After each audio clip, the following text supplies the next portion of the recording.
Stop! Punguza kabisa matumizi ya vyakula hivi ili upungue uzito wako vizuri. Hivi unajua, ukila chapati, maandazi au vitumbua mara kwa mara ukiwa kwenye diet, mwili wako utapokea mafuta na wanga kwa kiwango kikubwa kuliko ulivyotarajia. Vyakula hivi vina unga uliosindikwa na mafuta mengi, jambo linalosababisha sukari ya damu kupanda haraka na kisha kushuka ghafla. Matokeo yake ni njaa ya mara kwa mara na tamaa ya kula tena na tena. Mbali na hilo, kalori kutoka kwenye vyakula hivi hujikusanya haraka kama mafuta tumboni na kuleta kitambi au kuongeza kama tayari ulikuwa nacho.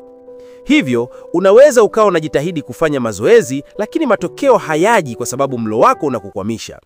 Ndiyo maana unapokuwa kwenye diet, vyakula hivi vikitumika mara chache sana au kuachwa kabisa, matokeo huonekana haraka na kwa urahisi zaidi. Naam, jiunge nasi kuwa moja kati ya watu wanaopokea taarifa kila tunapopost kwa kusubscribe channel hii na kuweka alama ya kengele.